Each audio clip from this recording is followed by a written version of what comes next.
30 বছর ধরে যে সুদ খায় লাগাতার সবসময় এক নিয়মে, তার মুসলমান পরিচয় বাকি থাকলো কিভাবে বলেন? প্রিয় ভাই, যারা প্রতিদিন 5 ওয়াক্ত নামাজ পড়ে না, নওজোয়ান তোমরা পড়ো না, তোমাদের মুসলিম পরিচয় টিকলো কিভাবে?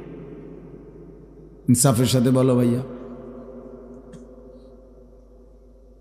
কোনোদিন যার কপালে সেজদা জোটে না, সারাদিন রাত নারী ছবি, মদ, জুয়া, জিনা, ব্যভিচার, অশ্লীল দৃশ্য, অসভ্যতা, নোংরামি, এই যাদের জীবন,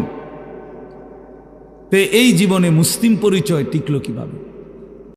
আল্লাহ বলতেছেন নিজে যে আমি তোমাদের জন্য লাকুম, আমি তোমাদের জন্য পছন্দ করলাম ইসলামকেই ধর্ম। কতটা মহব্বত করে বলল আল্লাহ। বলেন বান্দায়, ইসলাম আমি তোমাদের জন্য পছন্দ করে দিয়েছি, আমি তোমাদের জন্য বাছাই করে দিয়েছি। ইন্নাদ-দীনা ইনদাল্লাহিল ইসলাম। আল্লাহ তাআলা বলেন নিশ্চয়ই আল্লাহর কাছে দিন কেবল একটাই, সেটা ইসলাম।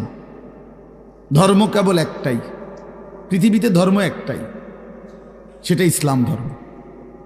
অন্য যেগুলো এটা কোনোটাই কি গ্রহণযোগ্য কিছু না। হিন্দু বলেন, বৌদ্ধ বলেন, ইহুদি বলেন, খ্রিস্টান বলেন, এরা কেন তাদের এই ধর্ম বিশ্বাস নিয়ে পড়ে আছে এটা তারাই কইতে পারে। তাদের কোনোটারই কোনো গ্রহণযোগ্যতা আল্লাহর কাছে নাই, কোনোটারই কোনো মেয়াদ নাই, সবগুলো মেয়াদ উত্তীর্ণ। সবগুলো আসমানি ধর্ম যেগুলো, আসমানি কিতাব যেগুলো, সেগুলোরও মেয়াদ উত্তীর্ণ। ইসলামই একমাত্র ধর্ম। ওয়ামান ইয়াবতাগি গায়রাল ইসলামি দীনান ফালান ইউকবালা মিনহু ওয়া হুয়া ফিল আখিরাতি মিনাল খাসিরিন। আল্লাহ তাআলা বলেন ইসলামকে ব্যতীত বাদ দিয়ে অন্য যেই কোনো ধর্ম মতাদর্শকে যে নিজের জন্য গ্রহণ করবে, তালাশ করবে, ফালান ইউকবালা মিনহু, সেটা কখনোই তার থেকে আল্লাহ তাআলা গ্রহণ করবেন না, কখনোই না। লান নফি তাকিদ বলান, কখনোই না। আরবি গ্রামারের অর্থ হিসাবে এটা কখনোই গ্রহণ করবেন না। ইসলাম ব্যতীত অন্য ধর্ম থেকে পৃথিবীর সব ভালো কাজ করিলেও আল্লাহ সেটা গ্রহণ করবে না আখিরাতের জন্য। একেবারে পৃথিবীর সমস্ত কল্যাণকর কাজ করলো কোনো ইহুদি, খ্রিস্টান, পৃথিবীর সবগুলো ভালো কাজ সেই করলো, অথচ খ্রিস্টান, অথচ ইহুদি, এই অবস্থায় মৃত্যু হলো, তো তার আখিরাত ব্যর্থ। হিন্দু, বৌদ্ধ, এটা তার আখিরাত ব্যর্থ, পরকাল ব্যর্থ। হ্যাঁ, দুনিয়া ভাত মিলতে পারে, দুনিয়ায় কিছু মান সম্মান মিলতে পারে, দুনিয়ায় কিছু ক্ষমতা, প্রভাব, প্রতিপত্তি, নেতৃত্ব, কর্তৃত্ব, এগুলো মিলতে পারে, এগুলো আল্লাহ দিবে বলছে, কিন্তু আখিরাত একেবারেই ব্যর্থ। ওহুয়া ফিল আখিরাতি মিনাল খাসিরিন। আল্লাহ বলেন সে আখিরাতে ক্ষতিগ্রস্তদের অন্তর্ভুক্ত হবে। খালাস, স্পষ্ট কথা। আল্লাহ তাআলা বলেন সমস্ত কাফের বেঈমান কিয়ামতের দিন তাদের যাবতীয় কর্মকাণ্ড, তাদের জীবনের সমস্ত কর্ম মিজানের পাল্লায় যখন ওজনের জন্য দেয়া হবে, ফালা নুকিমু লাহুম ইয়াউমাল কিয়ামাতি ওয়াজনা। আল্লাহ বলেন সেটা কিয়ামতের দিন এক বিন্দুও ওজন হবে না, 100 গ্রামও হবে না, 200 গ্রামও ওজন আসবে না, কোনো ওজন হবে না। এটা ব্যর্থ, খাসারা মানে লস, ব্যর্থ। এই জন্য বললাম ভাই, এটা ইনসাফের সাথে ভাবা উচিত। ইসলামই একমাত্র ধর্ম, ইসলামই আল্লাহর পছন্দ। অনাগত কিয়ামত পর্যন্ত পৃথিবীতে ইসলামই একমাত্র আল্লাহর মনোনীত। অতএব এতটা নিশ্চিত ধর্ম আল্লাহ তাআলা আমাদেরকে দিলেন এবং এটাই একমাত্র গ্রহণযোগ্য বললেন। সেই ধর্ম, সেই ধর্মের বিধান, আল্লাহর কোরআন, রাসূলুল্লাহ সাল্লাল্লাহু আলাইহি সাল্লামের সুন্নাহ, হাদিস প্রতিনিয়ত প্রত্যাখ্যান করা, আমাদের জীবন থেকে সরিয়ে দেওয়া, তা আমি মুসলমানই রইলাম কেমনে? আমার পরিচয় মুসলিম হলো কিভাবে বলেন? কোন যুক্তিতে? 365 দিন এক বছরে যে কোনো দিন ফজরের নামাজ পড়ে নাই, তার মুসলমান পরিচয় বাকি থাকলো কিভাবে? এই মুসলমান হলো কিভাবে? মুসলমান তো দূরে থাক, এ তো মানুষও না। বুট বাদামও খাইও না ভাই, এটাও অভদ্রতা। শতভাগ মনোযোগী হইলে ভালো আল্লাহর কথার প্রতি। একবারে বুট বাদাম খাওয়া উচিত। কেন উচিত না? যেই কোনো প্রাইমারি স্কুলে কেউ যদি দেখে ক্লাস 1-এর বাচ্চাও পড়ার সময় টিচার যখন ক্লাস করে তখন সে বুট বাদাম খায় না, তাহলে এই সাধারণ বাংলা, অঙ্ক, ইংরেজির হাট্টিমাটিম পড়া বা সামান্যটুকু পড়ার জন্য যদি বাচ্চা এতটা অ্যাটেনশন হয়, তো আল্লাহর কোরআন শুনবার জন্য এর চাইতে কতটা বেশি মনোযোগী হওয়া উচিত? আমি আল্লাহর কথা শুনতেছি আর বুট খাইতেছি, এটা তো তামাশা না, এটা তো অবহেলা বোঝা যায়, অবজ্ঞা বুঝায়, গাফলতি বুঝায়, খামখেয়ালি বুঝায়। ভাইয়া, এটা শেখা উচিত, সব সময়ের জন্য এটা মনে রাখা উচিত। এই বুট বাদাম চটপটির দোকান মাহফিলের সাথে বাধ্যতামূলক বানায় নিছে। এটা দেখতে দেখতে এই রসম চালু হয়ে গেছে। এখন সব জায়গার মাহফিলে এই দোকানদারদেরকে ডিঙ্গাইয়া, ঠেইল্লা, ধাক্কাইয়া, মানে কষ্ট কইরা তারপরে প্যান্ডেলে আসতে হয়, ওয়াজে আসতে হয়। মাঝপথে অনেক ছেলে আটকায়া যায়, হয়তো রওনাই দিছিল মাহফিলেই, বাবা মাও জানে, বাড়ির থেকে বলে আসছে মারে, মা ওয়াজে যাইতেছে, কিন্তু বেচারা এই চটপটি এবং বুট বাদামের দোকানে আটকায় গেছে। অফো, সামান্য 10 টাকার বুট, 30 টাকার এক প্লেট চটপটি তারে আল্লাহর কথা থেকে বঞ্চিত করে দিছে, তারে আখিরাতের সন্ধান থেকে বঞ্চিত করে দিছে। কি পরিমাণ ব্যর্থ মানুষ, কি পরিমাণ কাপুরুষ, অপদার্থ এটা। 20 টাকার কাছে হারিয়ে গেছে, 50 টাকার কাছে হারিয়ে গেছে, আল্লাহকে প্রত্যাখ্যান করে দিছে, নামাজকে পরিত্যাগ করে দিছে। বুট বাদামওয়ালার কপালেও কোনোদিন সেজদা জোটে না, কাস্টমারের কপালেও সেজদা জোটে না, চটপটিওয়ালার কপালেও নামাজের সেজদা জোটে না। আহা, বেচারার জিন্দিগিটাই চটপটি। হ্যাঁ, পৃথিবীতে আসছেই চটপটি বেচতে, পৃথিবীতে কবরে যেদিন যাবে সেদিন চটপটি নিয়েই কবরে যাবে। ওইখানে ফেরেশতাদেরকে যদি ওনারা যদি কিনে বেচা কিনা হয়, হয়তো পারে। আফসুস, মানে সব প্রশ্নের উত্তরে বলবে চটপটি। মান রব্বুক, চটপটি। অমা দীনুকা, চটপটি। অমান হাদাল্লাযী বুইসা ফীকুম, বুট পেঁয়াজ। হ্যাঁ, বুট বাদাম। তো নাহলে সে কি বলবে? তো জানে এটা, তার তো জিন্দিগি এটা, তার তো জীবনটাই অটো, তার জীবনটাই তো সিএনজি, তার জীবনটাই তো চা দোকান, তার জীবনটাই তো দুনিয়ার একটা সংসার। এই বউ বাচ্চা, স্ত্রী সন্তানের ঘর বাড়ি, দালান, বিল্ডিং, খাট পালং, ফার্নিচার, আসবাবপত্র, বাজার, সদাই, এগুলোর ব্যবস্থা করা রাত দিনের, এটাই জীবন, এটাই ফিকির। মা হিয়া ইল্লা হায়াতুনা দুনিয়া নামুতু ওয়া নাহইয়া। আল্লাহ তাআলা বলেন, কাফের বেঈমানদের বক্তব্য হলো জীবন মানে শুধুই দুনিয়া, খাবো, পড়বো, বাঁচবো, মরবো, এরই নাম জীবন, খালাস, আর কিছু নাই। আর আল্লাহ বলেন, ওয়া ইন্নাদ দারাল আখিরাতা লাহিয়াল হায়াওয়ান। কাফেরদের কথা হলো দুনিয়াই কেবল, বেঈমানের কথা যে দুনিয়াই কেবল জীবন। আর আল্লাহ বলেন, আমি আল্লাহ বলছি আখিরাতই হলো মূলত জীবন। ওয়া ইন্নাদ দারাল আখিরাতা লাহিয়াল হায়াওয়ান, নিশ্চয়ই আখিরাত হচ্ছে জীবন। লাউ কানু ইয়ালামুন, আল্লাহ বলেন আমার বান্দারা যদি বুঝতো কত না ভালো হতো। হায় বান্দা যদি বুঝতো যে আখিরাতই জীবন, কত না ভালো হতো। অথচ সে শুধু দুনিয়া বুঝলো। ইয়ালামুনা যাহিরাম মিনাল হায়াতিদ দুনিয়া ওয়া হুম আনিল আখিরাতি হুম গাফিলুন। আল্লাহ বলেন, লোকেরা কেবল দুনিয়ার বাহ্যিক দিকটাই বুঝলো, মাটির উপরটাই বুঝলো, আর আখিরাতের ব্যাপারে একদম গাফিল হয়ে রইল। দুনিয়া সব জিজ্ঞাসা করলে বলতে পারে, কিন্তু 4টা সূরা জিজ্ঞেস করলে বলতে পারে। দুনিয়া সব জিজ্ঞেস করলে বলতে পারে, আত্তাহিয়াতু দোয়ায়ে কুনুত শুদ্ধ করে পড়তে জানে না, বলতে জানে না। একটা লাইন আল্লাহর কোরআন দেখে দেখেও শুদ্ধ পড়তে পারে।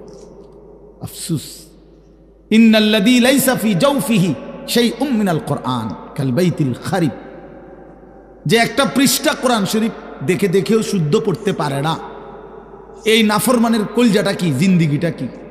নবীজি বলছেন, যার কলিজার মধ্যে কোরআনুল কারীমের কিছু অংশও নাই, আল্লাহর কসম নবী বলেন কাল বাইতিল খারিব, ওই অন্তর, ওই মানুষের অন্তর হলো বিরান ঘরের মতো, বিরান বাড়ি, সারা বাড়ি, আলগা বাড়ি, যে বাড়ি মানুষ এখন ফেলে দিছে, এখন আর সেখানে থাকে না, এমনি আলগা ঘর কোনাকানি ভাঙ্গা টেঙ্গা গেছে, এখন নতুন ঘরে উঠে চলে আসছে, এটা আলগা ঘর পড়ে গেছে, পড়ে রইছে।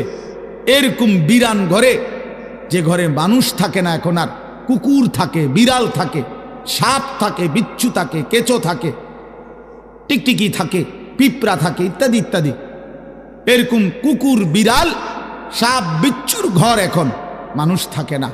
আল্লাহর কসম, চাচাদেরকেও বলি, বাবাদেরকেও বলি, বয়স্কদেরকেও বলি, যারা আল্লাহর কোরআন পড়তে পারেন না, চাচা মিয়া, জ্যাডা মিয়া, আমনেগরেও বলি, ছেলেরা তোমাদেরকেও বলি, আল্লাহর রসুল বলছেন ওই মানুষটার দিলে মানুষ বসবাস করে না, জানোয়ার বসবাস করে, কুকুর, বিড়াল, সাপ, বিচ্ছু বসবাস করে ওই দিলের মধ্যে, ওই দিলে মানুষ বসবাস করে না। কাল বাইতিল খারিব, ওটা খারবান, খারবান। সৌদি আরব যারা কেউ যদি কেউ থাইকা থাকেন, মধ্যপ্রাচ্যে, আরব দেশে ছিলেন, তারা তো এটা বুঝবেন যে খারবান, আল্লাহ খারবান মানে এটা নষ্ট, বাদ, খারবান বাতিল, আর কি এটা, এই খারবান, এই লোক খারবান। নবীজি বলছে এই লোক ফালতু, এই লোক একেবারে আকামলা, এই ভাত খাইছে আর বন খাইছে আর বিড়ি খাইছে আর গপ মারছে, এই জিন্দিগি। এক জীবন ভাত তরকারি খাইছে, শেষ বয়সে আর বন আর বিড়ি খায় আর চা দোয়ারে গপ, কাম নাই, ওরা কিছু জানে না, ওরা কি পড়বে, ও তো আখেরাতেই চিনে না। হে চিনেই চা দোকান, উনি চিনেই বন বিড়ি, উনি চিনেই গল্প স্বল্প। আস্তাগফিরুল্লাহ, আল্লাহ আমাদেরকে মাফ করে দেন, আল্লাহ আমাদেরকে বুঝ দান করেন। এই জন্য দোস্ত, আমি প্রথম যে কথাটা বলে শুরু করলাম, অর্থ হইল এই কথাটা বলতে চাচ্ছিলাম যে ইসলাম তাহলে কার জন্য, কোরআন কার জন্য? ফাবিআইয়ি হাদিসিন বা'দাহু ইউমিনুন। আল্লাহ তাআলা বলে, বান্দা ফাবিআইয়ি হাদিসিন বা'দাহু ইউমিনুন, এই কোরআনকে দেখাইয়া আল্লাহ বলছে, বান্দা বলো তো এরপরে ফাবিআইয়ি হাদিস, আর কোন কথা এই কোরআনের পরে আমি আল্লাহ বললে তুমি আমার কথা মেনে নিতা? এর চাইতে দামি আর কি বললে?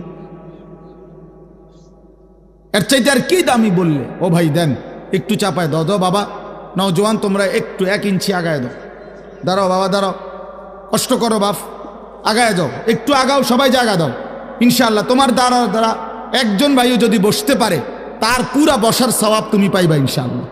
আসো, আগায় আসো বাপ, সবাই নড়ো। এই যে নড়লা না সে তো ঘাটতারামি করলা, আগাও ভাই। ওই যে কথা বলা হয়েছে, ওটা কি মুক্ত ছুটিয়েছে নাকি? তো এরকম কাবজাব শুরু করলেন কেন?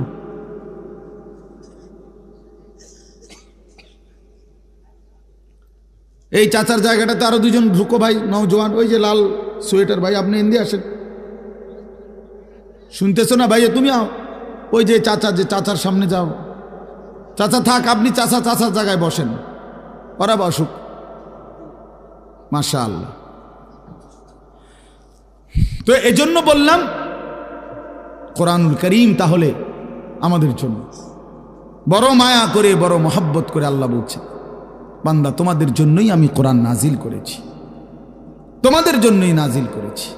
তো এই কথাটাই বললাম, ছেলেরা বাবারা সবাই ভাইবেন।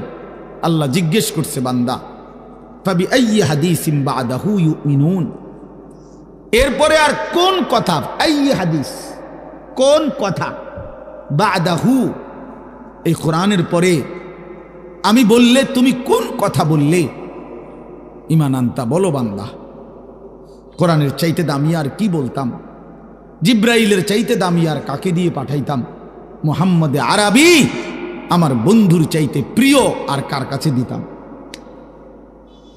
কোরআন আমি নাজিল করলাম, জিব্রাইলের মতো শ্রেষ্ঠতম সাইয়্যিদুল মালাইকা, আমার কোটি কোটি ফেরেশতার মধ্যে সর্বশ্রেষ্ঠ ফেরেশতা যে, নাযালা বিহির রূহুল আমিন, যিনি রূহে আমিন বিশ্বস্ত আত্মা, যে এক সেকেন্ডের জন্য আমার হুকুমের কোনো দিন ব্যতিক্রম করে না।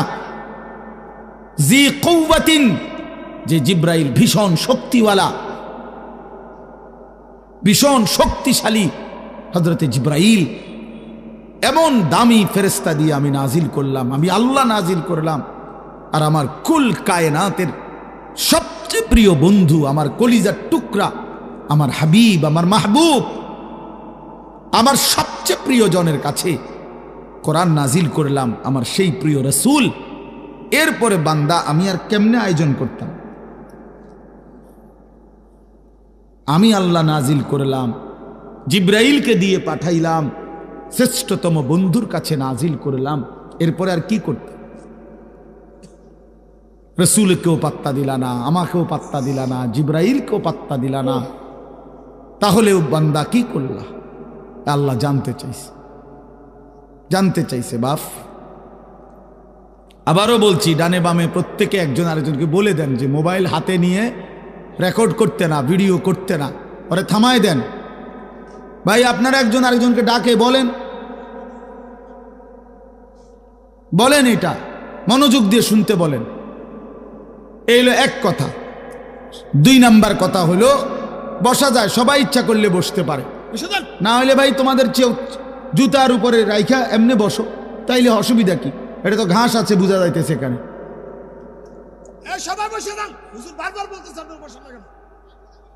বলো ভাই, বসো বসো বসো বাবা।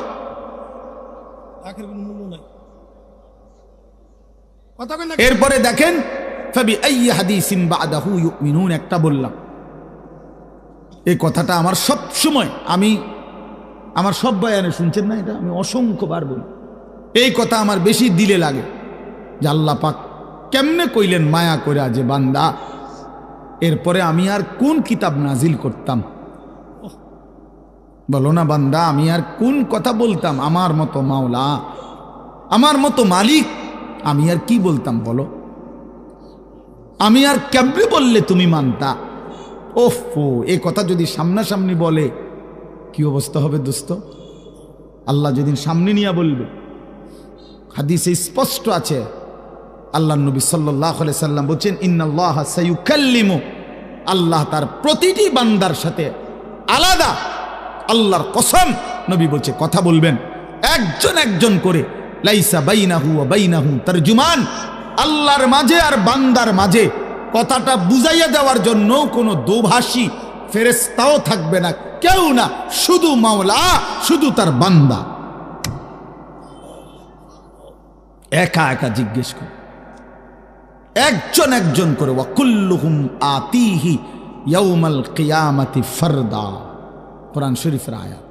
আল্লাহ বলেন সকলেই আল্লাহর কাছে কিয়ামতের দিন আসতে হবে, ফারদান আই ওয়াহিদান, একজন একজন। ফারদান অর্থ কি? একজন একজন, ওয়াহিদ ওয়াহিদ, একজন একজন করে দাঁড়াইতে হবে। ফাওয়ারাব্বিকা লানাসআলান্নাহুম আজমাইন আম্মা কানু ইয়ামালুন, আল্লাহ বলে বান্দা কসম করে বললাম, আমি আল্লাহ আমার কসম খাইলাম, আমি আল্লাহর কসম খাইয়া বললাম, আমার জাতের কসম, আমার সিফাতের কসম, আমার অস্তিত্বের কসম, আমি কিন্তু তোমাদেরকে জিজ্ঞেস করব।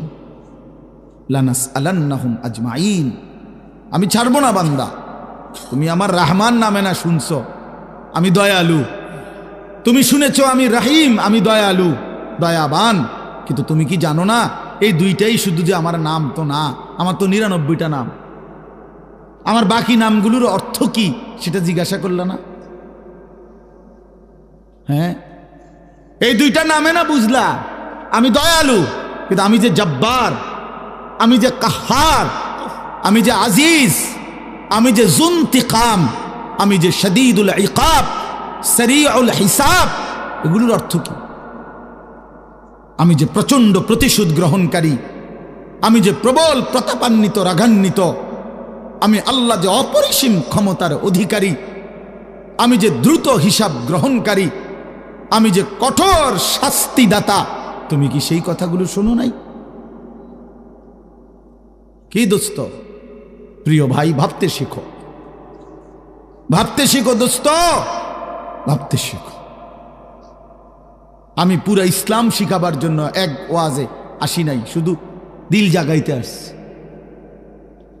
দিল জাগা, আমি একেবারে হিসাব করার সময় কোনোভাবেই, মাওলানা ইলিয়াস ভাই জানে, এই জন্য কিছু করার না, আমি কোনোভাবেই, এটা আমার জন্য উচিত না যে উনি ওয়াজ করতেছেন আমি আইসা উঠে যাওয়া, কিন্তু আমার কোনো উপায় নাই। উনি নিজেও জানে আমার সারা দিনের সকাল ঘুম থেকেও, আজকের ফজর থেকে নিয়ে আমি এই পর্যন্ত কোথাও ঘুমাই, সারা দিন আমাদের ভাই নিজেও গেছেন। হেফাজতে ইসলাম বাংলাদেশ কুমিল্লা জেলার আমাদের বিশাল সম্মেলন ছিল, সারা দিন আসরের পরে বয়ান করছি, আবার এই ওইখান থেকে সাইরা আসতে আসতেই সময় লাগছে। তো এই জন্য বললাম দোস্ত, ভাবনা জাগাইতে আসছি এই অল্প কদ্দূরে, যেখানে যে দূর পারা যায়, আর কিছুই করার না। মন মতো লম্বা বয়ান করার সময় আমার হাতে নাই। এজন্য দোস্ত, আমার বন্ধু, আমার ইসলাম আমি আবারও জানতে চাই, শুরু করছি। প্রিয় বন্ধু, আমরা এখানে মুসলমান বাবা, আমরা আবারও ভাবতে শিখি। 23 বছরের প্রিয় নবী সাল্লাল্লাহু আলাইহি সাল্লামের কলিজা ছেঁড়া রক্ত ভেজা ইসলাম, ইসলামের প্রতিটা শব্দ কল্পনা করলে দেখা যাবে কোরআনের প্রতিটা পাতায় পাতায় তায়েফের রক্ত লেগে আছে। বেটা, কত ফোঁটা, কত বেশি পরিমাণ রক্ত ঝরিয়েছেন নবী আমার। আল্লাহ নবী সাল্লাল্লাহু আলাইহি ওয়াসাল্লাম, হযরত আয়েশা রাদিয়াল্লাহু তাআলা আনহা একদিন নবীজিকে জিজ্ঞেস করছিল, ইয়া রাসূলুল্লাহ, দ্বীনের জন্য পূর্ববর্তী নবীরা কত কষ্ট সয়েছেন, একটা ঘটনা শুনে নবীজির। এরপরে বললেন, নবী সাল্লাল্লাহু আলাইহি সাল্লাম বললেন, আল্লাহর কসম আয়েশা, ১.৫ লক্ষ আম্বিয়া কেরাম যে পরিমাণ কষ্ট সয়েছেন, তোমার স্বামী মুহাম্মদ আরবি তায়েফে তার চাইতে বেশি কষ্ট সয়েছে। এক তায়েফের পাথরের আঘাতে আমার পুরাটা শরীর ঝাঁঝরা হয়ে গেছে। আমার একটা পাথর মারে নাই, 2টা পাথর পারে নাই। তায়েফের সর্দাররা সরাসরি আদেশ করছে, কিতাবে আছে, তায়েফের 3 জন বিখ্যাত সর্দার, আব্দে ইয়ালিল, মাসউদ, হাবিব, 3টা বেঈমান কাফের সর্দার তায়েফের, তাদের সমস্ত কিশোর গ্যাং, সমস্ত কিশোর তরুণ নওজওয়ানদেরকে লাগায় দিছে যে নাউজুবিল্লাহ, এই লোকটা পাগল, ওরে যত পারো পাথর মেরে এই এলাকা থেকে তাড়ায়। তো বাচ্চাদেরকে যখন নেতায় আদেশ করে, তখন কি আর হুঁশ থাকে? এখন আর বাধা দিবে কে? যারা বাধা দিবে তারাই তো আদেশ করছে মারত। কথা বোঝেন নাই? বড়রা না থামাইবার কথা, এখন বড়ই তো বলছে কি মার, পাথর মার। এখন মারাটা কেমন মারা মারছে, কেমন মারা মারছে। হযরত মাওলানা তারেক জমিল সাহেব ওনার বয়ানে বলছিলেন, নবী সাল্লাল্লাহু আলাইহি সাল্লামের মক্কার জীবনে সবচেয়ে বড় শত্রু যারা ছিল, বিরোধিতাকারী, তন্মধ্যে অন্যতম একজন ব্যক্তি ছিল উতবা, আবু জাহেল, আবু লাহাব, উতবা। এই যে উতবা একজন কাফের সর্দার, সিনিয়র সর্দার, মক্কার কুরাইশদের মধ্যে বড় লিডার ছিল, মৃত্যু পর্যন্ত যে নবীজির বিরোধিতাই করছে। বদরের যুদ্ধের দিন সে মারা গেছে, নিহত হয়েছে বদরের যুদ্ধে। এই উতবা কুরাইশ কাফেরদের সর্দার, সে আল্লাহ নবী সাল্লাল্লাহু আলাইহি সাল্লাম যখন তায়েফ থেকে ফিরে আসা, এই রক্ত মাখা শরীর নিয়া নবীজি তায়েফের সীমানা পার হয়ে একটা খেজুর আঙ্গুরের বাগান মক্কার কাছাকাছি, মক্কা এবং তায়েফ কাছাকাছি, এই মক্কার সীমানার কাছাকাছি একটা আঙ্গুরের বাগানে ঢুকছে। নবী সাল্লাল্লাহু আলাইহি সাল্লামের দেহ মোবারক থেকে তখন রক্ত ঝরছিল। হযরত যায়েদ ইবনে হারেসা নবীজির পালক পুত্র, তিনি সাথে ছিলেন। উনি বলেন, আমি নবী পাক সাল্লাল্লাহু আলাইহি সাল্লামের রক্তে পা আর জুতা এইভাবে জমাট বাইধা গেছে, আমি খুলতে পারতেছিলাম না। নবীজির পবিত্র দেহ থেকে রক্ত হযরত যায়েদ বলেন, আমি আমার নিজের গায়ে মাখতেছিলাম। এই সময় এই বাগানে বসা অবস্থায় নবীজির এই দুশমন উতবা, এই উতবা এই বাগানের মালিক ছিল। এই উতবা ঘটনাচক্রে সেই প্রথম নবীজিকে এই রক্তাক্ত অবস্থায় দেখছে। সে ওই দিন ওই সময় বাগানে ছিল, নিজ বাগানে।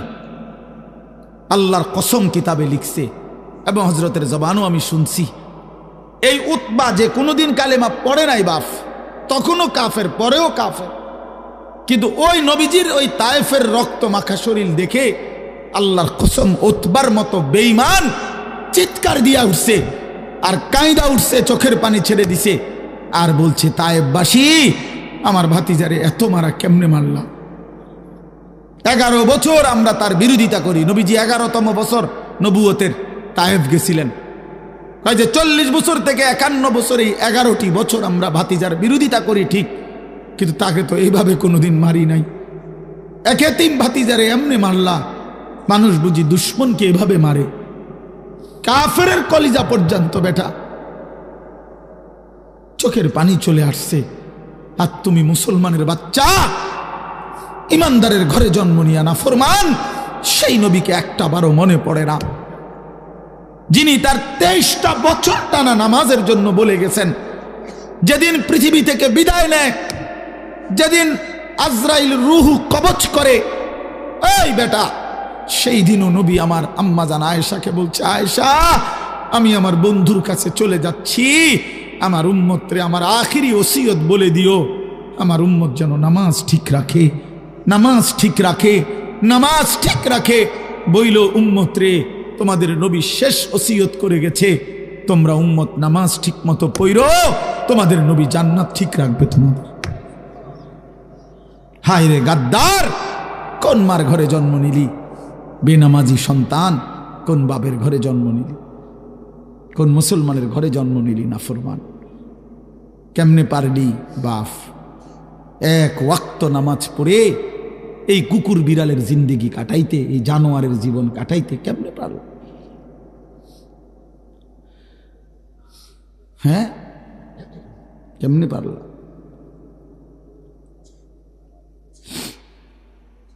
জিন্দেগি বুঝি যে জীবনে সেজদা নাই। আমি সব সময় বলি, একদিন হলে একদিনে বলুন, যে জীবনে সেজদা নাই আমি তারে মানুষ মনে করি না।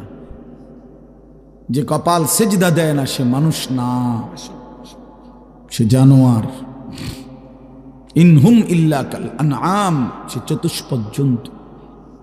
কোরআন শরীফে আছে বাপ, সূরা আরাফের মধ্যে, ফাআতবাআহু শাইতান, শয়তান যার পিছে লাগছে, আখলাদা ইলাল আরদ, জমিনকেই যে নিজের স্থায়ী ঠিকানা মনে করেছে, পৃথিবীকে, ওয়াত্তাবাআ হাওয়াহু, মনের ইচ্ছা মতো যে চলে। আল্লাহর কসম, কোরআনে আল্লাহ বলছে, ফামাসালুহু কামাসালিল কালব, আল্লাহ বলেন মনের ইচ্ছা মতো চলে, আল্লাহর বিধান, রাসূলের বিধান, দ্বীন, শরীয়ত বলতে কিচ্ছু মানে না। এবং শয়তান যার অনুসারী, আল্লাহর পাক কোরআনে বলেন ফামাসালুহু কামাসালিল কালব। বলেন মাওলানা ইলিয়াস ভাই, আপনি বলেন এই আয়াতের অর্থ কি, এই শব্দের অর্থ কি? আল্লাহ বলছেন ওই ব্যক্তির উদাহরণ কুত্তার মতো, কুত্তার মতো, কুত্তার মতো, কুত্তার মতো। এটা তুই কুত্তার মতো, তুই বেনামাজি, মনে রাখিস, তোর ঠিকানা লিখে নে, আমার থেকে সিল নিয়ে আনিস, তোর পরিচয় আইডেন্টিফাই বলে দিলাম।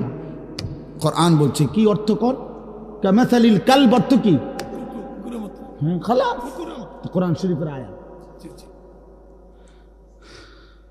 কি মনে করছো বাপ? হ্যাঁ, নামাজ পড়ো না কেন? মানুষের বাচ্চা তুমি, কি ব্যাপার? আল্লাহ বলছে সেটা কুত্তার মতো। এরপরে যদি কোনো লজ্জা না হয় তো তোর কপালে থুতু মারি বেটা। এরপরেও বলে যেন আমার কুত্তা না, যদি হুজুর কুত্তার তো খারাপ কন, আমি আল্লাহরে সেজদা দিতাম না। যেটা কথায় দিতাম না, দিতাম না। আপনি এবারে কুকুর কন, বিড়াল কন, শুকর কন, ঠিক আছে রে ভাই, তুমি যেহেতু এতটা পাষাণী হয়ে গেছো, তো আর কি করার আছে? কি করার আছে? পড়ালেখা করছো না বাপ, গোল্ডেন এ প্লাস, এই তার আমার কাছে আছে। সার্টিফিকেট লাগবে আমার তে নিও ইনশাআল্লাহ। আলহামদুলিল্লাহ, সার্টিফিকেট অনেক ওজনদার সার্টিফিকেট আছে আমার কাছে। আমার সার্টিফিকেট আলগাইতে খবর আছে। এমনি বললাম অহংকারের জন্য, এমনি বুঝাইলাম। আর সার্টিফিকেটের মাতবুরি দেখাই লাভ নাই। আপনি শিক্ষিত আর আমরা চিরা খাই। জি না, পড়ালেখা করছি, তোমরা জেনারেল লাইনে পুরা পড়ালেখা করছি। সরকারি মাদ্রাসার থেকেও পাশ করছি, কামেল। কুমিল্লা ভিক্টোরিয়া কলেজ থেকে মাস্টার্স পাশ করছি। কওমি মাদ্রাসার থেকে দাওরায়ে হাদিস পাশ করছি। কিন্তু কয়টা সার্টিফিকেট লাগবে? এই জন্য বাপ, এটা কোনো কথা না। বুঝাইতে চাইলাম বন্ধু, কে শিক্ষিত হচ্ছ? আরে বাবা, মুসলমানের ঘরে জন্ম নিয়ে কি পড়লা? আল্লাহ চেনো না, রসুল চেনো না, কোরআন চেনো না, সেজদা চেনো না, হালাল হারাম বুঝো না, জায়েজ না জায়েজ বোঝো না। নারী, জিনা, ব্যভিচার, উলঙ্গ ছবি, অশ্লীল দৃশ্য, মোবাইলের নর্তকী, সারা রাত উলঙ্গ ছবি। প্রিয় ভাই আমার, বন্ধু আমার, বাপ আমার, এটাই জীবন, এটাই জিন্দিগি? তোমার আল্লাহ এর জন্যই বানাইছিল। এই পৃথিবীতে মানুষ এর জন্যই সৃষ্টি হয়েছে। 2টা বছর মা পবিত্র দুধ খাওয়াইছে এই জন্য বাপ। তুমি নারী দেখবা, ছবি দেখবা, উলঙ্গ দৃশ্য দেখবা, এক ওয়াক্ত সেজদা দিবা না। আল্লাহর কসম করে বলো নওজোয়ান, তোমার মা তোমার এই জন্য দুধ খাওয়াইছিল? 9 মাস মা এই জন্য বুকে ধারণ করছে। এই তুমি সারাদিন টোটো করে ঘুরবা, সমবয়সী বন্ধুদের সাথে আড্ডা দিবা, মদের নেশা, জুয়ার আড্ডা, নারীর আড্ডা, জিনা ব্যভিচারের আড্ডা, এর মধ্যে পড়ে থাকবা বাপ। আহা, এটা তো হতে পারে না বাপ। ইনসাফের সাথে যদি কেউ ভাবেন, ছেলেরা বাপ আমার, ভাবো ভাই, বাবারাও ভাবেন। আপনার চোখের সামনে সন্তান নামাজ পড়ে না, সারাদিন মোবাইলে পড়ে থাকে, নারী, ছবি, অস্থি দৃশ্য, জিনা ব্যভিচার, মদ জুয়ায় আসক্ত থাকে। ওহ বাবা, আপনার জীবনের অর্জন কি? সন্তানের অর্জন কি? আপনি কি শিখাইলেন, হেতে কি শিখল? আপনি কি সন্তান গড়লেন, আপনার পরিচয় কি বলেন? যদি বলেন হুজুর শুনে না, তো কোনো সন্তান যদি আল্লাহর কথা না শুনে, এরপরে তার জন্য কি করণীয়, এমন কোনো কর্মসূচি ইসলামে নাই। তো সেটা জিজ্ঞান, তো সেটা জিগাইলেন না কেন? আপনি দিয়ে অনকন যাক, বাদ দে, যাক, যা হয়েছে হয়েছে, বিদেশ যাইবে, কথা বলেন না কেন?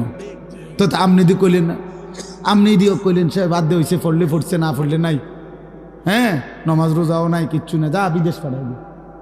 টেয়ার দরকার, টাকার দরকার। এতে মানুষ হোক বা না হোক, নামাজ পড়ুক বা না পড়ুক, আল্লাহ খোদা চিনুক বা না চিনুক, আমার টাকা দরকার। তার চাচা জমি বেচবো, টাকা রেডি না রাখলে ফট করে অন্য মানুষের কাছে বেচা লাগবে। বিল্ডিং দরকার, ছাদ ডালাই দিব 2 তলা, ঘরে ফার্নিচার দরকার, টাকা দরকার। এক বাবার স্বপ্ন কি এটাই? তাহলে সন্তানকে আল্লাহ তাআলা আমাদের জন্য দিয়েছেন টাকা উপার্জনের মেশিন, কথা বলেন না কেন? তাহলে বলেন বাবা, ইনসাফের সাথে বলেন। এই জন্য আমার দোস্ত, আমার বন্ধু, আমরা প্রত্যেকেই ভাবা উচিত। আজকে কিশোর নওজোয়ান, তোমরা, তোমাদের বাবারা এখানে বসা আছে, তোমরা আলহামদুলিল্লাহ অনেক ছেলে আসছো। তোমাদের কাছে অনুরোধ বাবা, তুমি তোমাকে নিয়ে ভাইব, এই বন্ধুর কথা মনে করো, এই ভাইয়ের কথা মনে করো যে আমি এক ভাই, তোমাকে বলছি ভাই, তুমি আমার ভাই, তুমি আমার সন্তান, তুমি নওজোয়ান, আমাদের আদরের, এত ছোট্ট বয়সে এত নারী দেখে ফেললা, 16 বছরে এত নর্তকী দেখে লেলা, মাত্র 16 বছর 18 বছর বয়সে এত উলঙ্গ ছবি দেখে ফেললা, মাত্র 16 বছরে এত জিনা ব্যভিচারের দৃশ্য দেখে ফেললা। আস্তাগফিরুল্লাহ। মাত্র 18 বছর না হতেই এত নারী, এত মেয়ে, এত অশ্লীলতা। আল্লাহর কোরআনে আল্লাহ তাআলা বলছেন বেবিচারীকে, আল্লাহর কসম কোরআন শরীফে আছে সূরা ফুরকানে, ইউদাআফ লাহুল আযাবু ইয়াউমাল কিয়ামা ওয়া ইয়াখলুদ ফীহি মুহানা। আল্লাহ সরাসরি বলছে বেবিচারী, জিনাকারকে, বেবিচারীকে আল্লাহ তাআলা বলছে তার আখিরাতে আমি আল্লাহ প্রত্যেকটা এই অপরাধের জন্য ডবল ডবল, রিডবল, দ্বিগুণ দ্বিগুণ শাস্তি দিতে থাকবো এবং তাকে বেইজ্জতি করে, লাঞ্ছিত করে, লাথি দিয়া তারে জাহান্নামে ছুঁড়ে মারবো। বেটা, লাথি দিয়া ছুঁড়ে মারবো, বেইজ্জতি করে জিনাকার, বেবিচারীকে। এই জন্য মনে রাখতে হবে ছেলেরা, বাবারা, বিবাহ বহির্ভূত যেই কোনো সম্পর্ক জিনা, বিবাহ বাদে হালাল স্ত্রী ছাড়া অন্য যে কোনো রকমের মেয়ের সাথে যে কোনো সম্পর্ক, অর্থাৎ তুমি একটা মেয়ের সাথে কথা বলো, এটাও জিনা। তুমি একটা মেয়েকে ভালোবাসো, এটাও জিনা। একটা মেয়ের কথা শুনো, এটাও জিনা। একটা মেয়ের সাথে হাঁটো, এটাও জিনা। কোনো ভিন মেয়েকে ছুঁয়ে দিলা, এটাও জিনা। তার দিকে তাকায় থাকলা, এটাও জিনা। তাকে নিয়ে কল্পনা করলা অন্তরে, এটাও জিনা।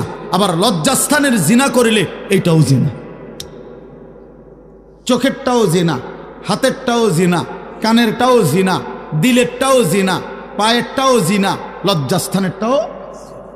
একেবারে স্পষ্ট কোরআন শরীফে বিবাহ বহির্ভূত সম্পর্ককে প্রেম বলে না, ভালোবাসা বলে না, ব্যভিচার বলে, জিনাকার বলে। এজন্য কেউ যদি মনে করো 3 বছর কোনো মেয়ের সাথে সম্পর্ক, 5 বছর কোনো মেয়ের সাথে সম্পর্ক, তো এ মনে রাখতে হবে সম্পর্ক না, বরং 3 বছরের জিনাকারী, 5 বছরের ব্যভিচারী। ছেলেটাও অসভ্য, মেয়েটাও অসভ্য, ছেলেটাও খবিস, মেয়েটাও খবিস। এটা আল্লাহ কোরআনে বলছে এবং আল্লাহ ওয়াদা দিছে যে তোমরা যারা চরিত্রহীন, তোমরা খবিস, তোমাদের স্ত্রী মিলবে খবিস। আল্লাহর ওয়াদা আছে কোরআন শরীফে সূরা নূরে, নাকি আল খাবিসাতু লিল খাবিসিন ওয়াল খাবিসুনা লিল খাবিসাত। খবিস আল্লাহ বলছে পুরুষ তুই চরিত্রহীন, তোর বেটি মিলবে চরিত্রহীন। মেয়ে নারী তুই অসভ্য, চরিত্রহীন, রাস্তায় রাস্তায় রূপ যৌবন ফেরি করছ, তো তোমার মনে রাখো স্বামী হিসাবে যেটা মিলবে এটাও চরিত্রহীন, চরিত্রহীন। হ্যাঁ হ্যাঁ হ্যাঁ হ্যাঁ, আমরা জানি সব। আমাদের কাছে তো মানুষ ব্যক্তিগত হালাত বলে, তো বাপ আমরা তো শুনি শুনি।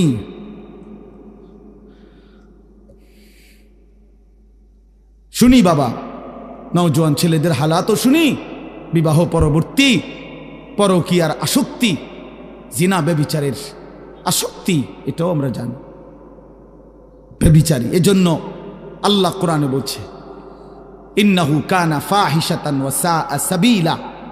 আল্লাহ বলছে ওয়ালা তাকরাবুজ জিনা, আমার বান্দা জিনা ব্যভিচারের কাছেও যেও না, নিশ্চয়ই এটা অশ্লীলতা, বড় বেশি মন্দ রাস্তা, অত্যন্ত খারাপ মন্দ পথ জিনা। এই নারী পুরুষের অবাধ সম্পর্ক, বিবাহ বহির্ভূত সম্পর্ক, বাস্তবে হোক মোবাইলে হোক, যেভাবে হোক, নওজোয়ান আখলাক জীবন। মানুষের সবচেয়ে বড় সম্পদ তার আখলাক, তার চরিত্র।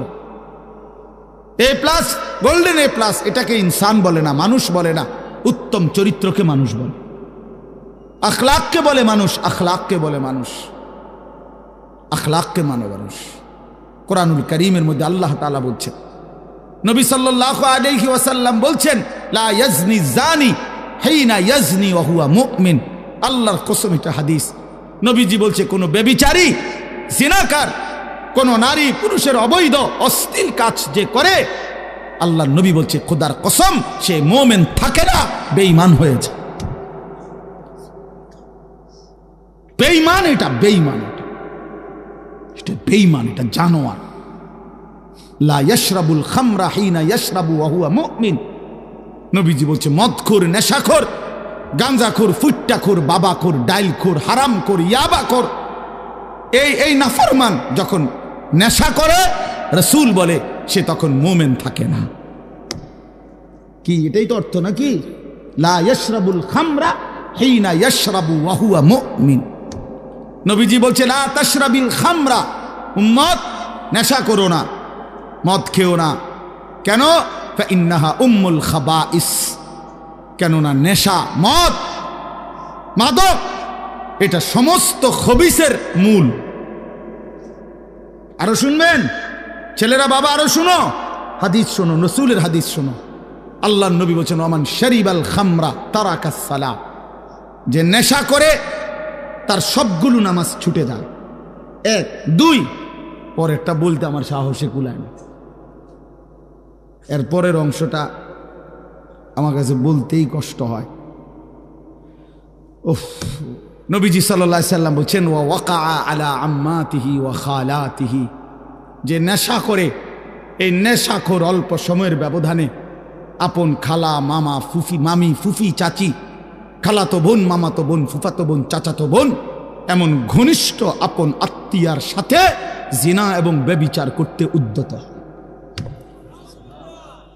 এই ব্যভিচারীর হাতে, এই মদখোরের হাতে আপনজন নিরাপদ থাকে না, এই জানোয়ারের হাতে আপনজন নিরাপদ থাকে না। রাসূল বলছে, অত মিথ্যা হইতে পারে না। কে বলছেন এটা? নবী সাল্লাল্লাহু আলাইহি সাল্লাম বলছে। ভাবতেছেন বিষয়টা কেমন কঠিন, কেমন জটিল, কেমন জটিল। এই পৃথিবীতে 3টা ভাই বোন, 4টা ভাই বোন বড় বেশি স্পর্শকাতর, চরিত্রহীনতার অবাধ সুযোগ মিলে যায় যদি অভিভাবকের কঠোর নজরদারি না থাকে। এই 4টা ভাই বোন, খালাতো বোন, মামাতো বোন, চাচাতো বোন, ফুফাতো বোন, এই 4 খালা বোন, ভাই বোন, খালাতো ভাই বোন, চাচাতো ভাই বোন, ফুফাতো ভাই বোন, মামাতো, এই 4টা ভাই বোন দেখতে তো অনেক ভালো, আপনজন, কিন্তু এই আপনজনের ছেলে মেয়েকে যদি অবাধ সুযোগ দেওয়া হয়, আল্লাহর কসম এর পরবর্তী গন্তব্যই জিনা ব্যভিচার।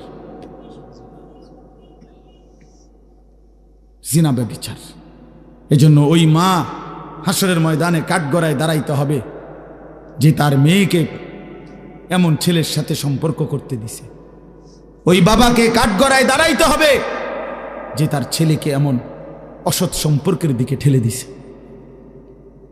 এজন্য দোস্ত, নওজোয়ান, মদের নেশা থেকে ফিরো ভাই, নারীর নেশা থেকে ফিরো। আল্লাহর নবী বলছেন ফাত্তাকুদ দুনিয়া ওয়াত্তাকুন নিসা। নবীজি বলছেন উম্মত, দুনিয়ার ধোঁকা থেকে বেঁচে থাকো, নারীর ধোঁকা থেকে বেঁচে থাকো। বেপর্দা নারীর হাসি না, আগুন। বেপর্দা নারীর শরীর, রূপ, যৌবন, এটা যৌবন না, শরীর না, এটা আগুন, এটা আগুন, এটা আগুনের গোলা, এটা আগুনের টুকরা, এটা জাহান্নামের আগুন, এটা জাহান্নামের আগুন। এই জন্য আমি অনুরোধ করছি, আমার ছেলেরা, আমার সন্তানেরা, আমার বাবারা, আমার ভাইরা, আমার বন্ধুরা, তোমরা ফিরে আসো বাপ। একটা উদ্দেশ্য নিয়ে এই আয়াতটা পড়ছি, এবার আমি এটা বললেই আমার কথা শেষ। উদ্দেশ্যটা হলো, আল্লাহ নবী সাল্লাল্লাহু আলাইহি ওয়াসাল্লাম বলছেন যুবকদেরকে লক্ষ্য করে, আপনারা বাবারাও উপদেশ দিবেন আপনাদের ছেলেদেরকে। নবীজি সাল্লাল্লাহু আলাইহি ওয়াসাল্লাম বলেছেন, এক মানুষের যৌন চাহিদা, লজ্জাস্থানের চাহিদা, নারীর আসক্তি কমানোর জন্য সবচেয়ে কার্যকর পরীক্ষিত প্রতিষেধক ঔষধ, অ্যান্টিবায়োটিক, আল্লাহ নবী বলছেন রোজা। ফাইন্না সাওমা লাহু বিজাউন, নিশ্চয়ই রোজার মধ্যেই রয়েছে যৌন শক্তি নিয়ন্ত্রণের, যৌবনের চাহিদা নিয়ন্ত্রণের প্রতিষেধক। রাসূলুল্লাহ সাল্লাল্লাহু আলাইহি সাল্লাম বলছেন, কোন যুবক যদি নিয়মিত রোজা রাখে, ধারাবাহিকভাবে রোজায় অভ্যস্ত হয়, মাহে রমজান সামনে, একটা মাস যত্ন নিয়ে যদি সে সুন্দর করে রোজা রাখে, একটা মাস যদি সে আল্লাহর সাথে ওয়াদাবদ্ধ হয়ে, চুক্তিবদ্ধ হয়ে, যে মালিক আমি ওয়াদা দিলাম, যা হয়েছে ভুল হয়েছে মাওলা, আমার পিছনের জিন্দিগি আমি ভুল করেছি, তওবা করে এবারের রমজান আমি রোজার মাধ্যমে আমার চরিত্র হেফাজতের সিদ্ধান্ত নিলাম। আমি আর নাফরমানি করব না, 5 ওয়াক্ত নামাজ পড়ব, রোজা রাখব, ইফতার সাহারি তারাবি 20 রাকাত, তাহাজ্জুদ দোয়া মুনাজাত, রমজানটা সুন্দরভাবে জীবনটা কাটাবো মাওলা। আল্লাহর কসম, আল্লাহ ওয়াদা দিছে বান্দা লাআল্লাকুম তাত্তাকুন, তাহলে আমি 1 মাসেই তোমাকে 1 রোজাতেই তোমারে মুত্তাকি বানায় দিব। ঈদের চাঁদ উঠলে জান্নাতে উঠায় দেব, ঈদের চাঁদ উঠলেই জান্নাতে দিয়ে দেব। 1 মাস 30 দিন, 31 দিনে যাবে না, 30 দিনে ফ্লাইট।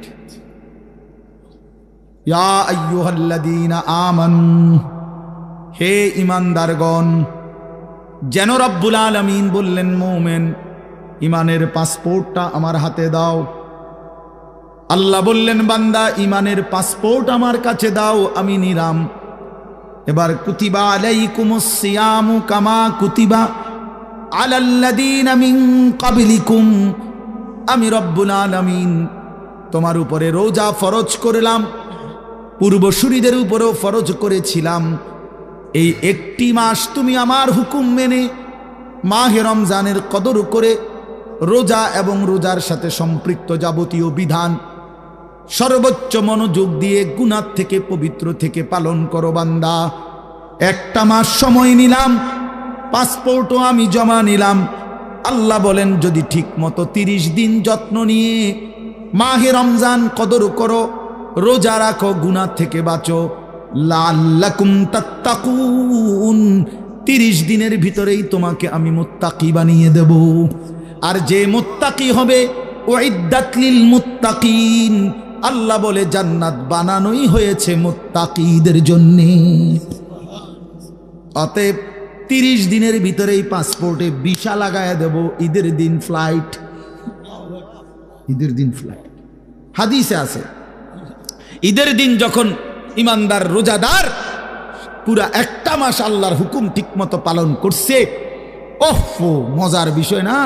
ইমানদার যখন ঈদগাহে রওনা দেয়, নামাজের জন্য রওনা দেয়, ঈদের নামাজ পড়ার জন্য, তো খোদার কসম আল্লাহ ফেরেশতাদেরকে ডাক দিয়ে বলে, ফেরেশতারা আচ্ছা বলো তো, কোন শ্রমিক তার মনিবের আদেশ, তার কাজ, তার মেহনত যদি সে পূর্ণ আদায় করে তাহলে তার বিনিময় কি হয়, প্রতিদান কি? তখন ফেরেশতারা বলে, মাওলা কোন শ্রমিক যদি তার মনিবের কর্ম মেহনত ঠিক ঠিক আদায় করে 100 তাহলে তাকে পারিশ্রমিক হতে দিবেন পূর্ণ, এটাই তো ইনসাফ। তারে যেটা কথা যেটা দেবেন না এটাই দিবেন, পুরা টেহা কম দিবেন না, কারণ সে তো কি করে নাই, ফাঁকি দেয় নাই। আল্লাহ তখন বলে, আল্লাহর কসম ফেরেশতারা তোমাদেরকে সাক্ষী রেখে, ওয়া ইজ্জাতি ওয়া জালালি ওয়া ইরতিফায়ে মাকানি ওয়া উলুবে মাকানি, আমার ইজ্জতের কসম, আমার মর্যাদার কসম, আমার উচ্চ মহান সম্মানের কসম, আমি আল্লাহ তোমাদেরকে সাক্ষী রেখে বললাম, আমি আমার এই ইমানদার রোজাদার যারা রোজার হক আদায় করছে, আমি তাদেরকে আজ ঈদের ময়দানে মাফ করে দিলাম। মাফ, পারিশ্রমিক দিলাম, যা। তখন হাদিস আছে ফেরেশতারা বলে, ইয়া আইয়ুহান নাস, হে লোক সকল শুনো খুশখবরি, আমরা এইমাত্র নিজ কানে শুনছি, ইন্নাল্লাহা কাদ গাফারা লাকুম, তোমগরে আল্লাহ মাফ করে দিছে, তারজিউ রাশিদিনা ইলা রিহালিকুম, অতএব তোমরা খুশি খুশি চিত্তে তোমাদের নিজ নিজ ঘরে ফিরে যাও। যাও, একটু পরে বিমান আসবে, উঠবা, জান্নাতের ফ্লাইট উঠবা। ফ্লাইট হয়ে গেছে, ভিসা লাগিয়ে গেছে, বলেন আলহামদুলিল্লাহ। এই জন্য দোস্ত বাবা সবাই মিলে মাহে রমজান সামনে, একদম সামনে, একদম সামনে, একদম সামনে। আর সর্বোচ্চ 30-31 দিন হবে না, এই সর্বোচ্চ 30 থেকে 31 দিনের ব্যবধানে মাহে রমজান, মাহে রমজান। অতএব আমার শায়েখ আল্লামা মুফতি মুশতাকুর নবী কাসেমি হুজুর বলে, সামনে আছে 30 দিন মাহে রমজানের শুভ দিন। হুজুর এটা সবসময় প্রতিদিন বলে, সামনে আছে 31 দিন রহমত মাগফিরাতের শুভ দিন, নাজাতের শুভ দিন, শবে কদরের শুভ দিন, জান্নাত লাভের শুভ দিন, গুনাহ মাফের শুভ দিন। ছোটবেলায় এই একটা উদাহরণ শুধু শুনেন, আপনারা একটু বয়স্করা যারা দেখছেন, ছোটবেলায় আমরাও দেখছি। ছোটবেলায় আগে আমগো ছোট্ট থাকতে যেটুকু যখন বুঝেছিলাম 10-12 বছর বয়সে আমরা দেখছি, তখন তো দেশি মুরগি, বাড়ির ফালুন্না মুরগি দিয়েই মেহমানরে আপ্যায়ন করত। তো সকালবেলা 7টা-8টা বাজে মুরগি ছেড়ে দিছে বাড়িতে, আমার নানার বাড়িতে আমি বহুত দেখছি। এখন মনে করেন 10টা-11টার দিকে নাতিন জামাই আইছে, হ্যাঁ মেয়ের জামাই আইছে বেড়াইতে, মেহমান আইছে, এখন মুরগি ধরবো কেমনে? মুরগি তো ছেড়ে দিছে 8টা বাজে। তো তখন নিয়ম ছিল, আমার নানার বাড়িতে দেখতাম পুরা বাড়ির 4 ঘর আমার মামারা, তো বাইর হইবার রাস্তা একটা, মানে একটা বাড়ির থেকে একটাই দরজা, টিনের দরজা ছিল, এইটার গোড়ার মধ্যে জাল লাগাইতো, জাল এরকম জাল টানাইতো, আর এই বেড়িতে মিল্লা পুরা বাড়ির থেকে মুরগি না সব দিক থেকে এখান দিয়ে বাইর করার চেষ্টা করতো। মুরগি যখন এদিক দিয়ে দৌড় দিত, জালে আটকায় যেত, তখন ধরতো, ওইটা জবাই করতো। আমি অনেক দেখছি, আমরা দৌড়ছি। এর রমজানে এমন, রমজানে আল্লাহ নবী বলছেন আল্লাহ জাহান্নামের সব দরজা বন্ধ করে দেয়, সমস্ত শয়তান শেকলে বন্দি করে দেয়, শুধু জান্নাতের দরজা খোলা থাকে। আল্লাহ বলে, যেন বান্দা জাহান্নামের দরজা বন্ধ, শয়তান শিকলে বন্দি, তোমারে কেউ নষ্ট করতে পারবে না, জাহান্নামেও ফেলতে পারবে না। জ্ঞান দিয়ে রাস্তা পাও, তুমি হাঁটা শুরু করো, যেখান দিয়েই ঢুকো শুধুই জান্নাত, শুধুই জান্নাত, শুধুই জান্নাত। কারণ দরজা খোলা তো শুধু জান্নাতের। তুমি জ্ঞান দিয়ে যাও, কুড়ি দিয়ে আইও, আর চৌমুনি দিয়ে আইও, আশুগঞ্জ দিয়ে আইও, আর ভৈরব দিয়ে আইও, কুমিল্লা দিয়ে আইও, আর চীন দিয়ে আইও, জাপান দিয়ে আইও, আর লন্ডন দিয়ে আইও, শুধু কি দরজা খোলা? শুধু কিসের? জান্নাত। অতএব শুধু জান্নাত, শুধু জান্নাত। এই জন্য দোস্ত বন্ধু, মেহেরবানি করে এবারের রমজান আসন্ন, এই রমজানে তোমরা যুবক যদি আমার কথা একটু বুঝে থাকো, প্রিয় ভাই, নিজেরে জানোয়ার বানায়ও না, নিজেরে কুকুর বিড়াল বানায়ও না, ইনসান বানাও, মানুষ হও, মুসলমান হও। মায়ের দুধের হক দিতে হবে, মায়ের পেটের হক দিতে হবে, মায়ের 9 মাসের কষ্টের প্রতিদান দিতে হবে। বাপ এতটা অস্থির হইও না বাপ, মদের আড্ডা, জুয়ার আড্ডা, নারীর আড্ডায় জিন্দিগি শেষ করে দিও না আমার বাপ। চলো রমজানকে সামনে রেখে ওয়াদা করো যে ইনশাআল্লাহ 5 ওয়াক্ত নামাজ পড়বো ইনশাআল্লাহ, নারী ছবি মদ জুয়ার আসক্তি থেকে বাঁচবো ইনশাআল্লাহ। বলো নওজোয়ান, বলো। আমার একটা অনুরোধ, যাদের বয়স 30-এর নিচে, 30-এর উপরে যাদের বয়স, তারা উঠেন না, বসেন, যেমনে আছেন এমনি বসান। বাকি 30 বছরের নিচে যাদের বয়স, তোমরা দাঁড়ায় বলো, বলো ইনশাআল্লাহ। ওই নওজোয়ান সবার আগে দাঁড়াইছে, বলো ইনশাআল্লাহ, বলো ইনশাআল্লাহ। ওঠো নওজোয়ান, দাঁড়াও নওজোয়ান, হিম্মত করো নওজোয়ান, ইনশাআল্লাহ তোমাদের হাতে কালেমার পতাকা উড়বে ইনশাআল্লাহ, আগামীর ইসলামের পতাকা উড়বে ইনশাআল্লাহ, সারা পৃথিবীতে ইসলামের আলো ছড়াবে ইনশাআল্লাহ। যুবকের সেজদা দিলে তোমরা নামাজি হলে ইনশাআল্লাহ ইসলামী হবে এই মাটির ধর্ম ইনশাআল্লাহ। বসো বাপ, কাজে খামখেয়ালি করো না, হাসি ঠাট্টা করে উড়াই দিও না। আল্লাহ তাআলা আমাদের যুবকদেরকে, বাবাদেরকে, ভাইদেরকে, আজকের মাহফিলের ইন্তেজামওয়ালাদেরকে মাফ করে দেন, আমিন।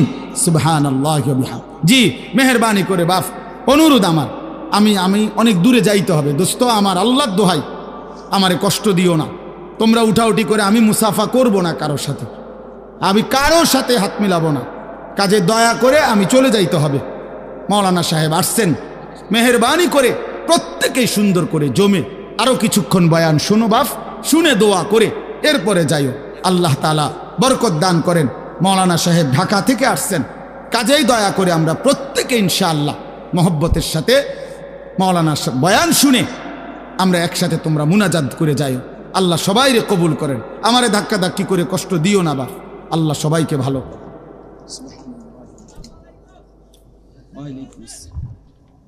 আলহামদুলিল্লাহ, সবাই বসেন, সবাই বসেন, কেউ উঠবেন না, আমাদের আরো আয়োজন আছে ইনশাআল্লাহ।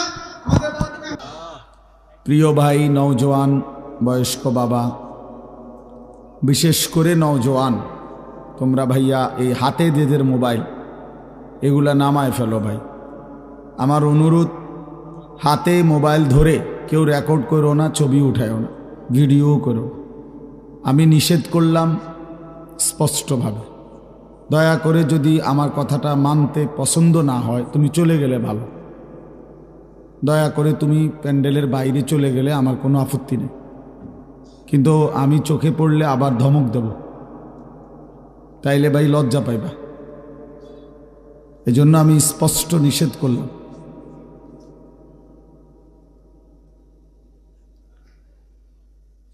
আসল কথা হলো, অল্প হোক বেশি হোক, আল্লাহর কথা মনোযোগ দিয়ে শুনলে, চোখের দিকে তাকাইয়া শুনলে দিল জমে, মানে অন্তরের মধ্যে কথা বসে, দিলে বসে।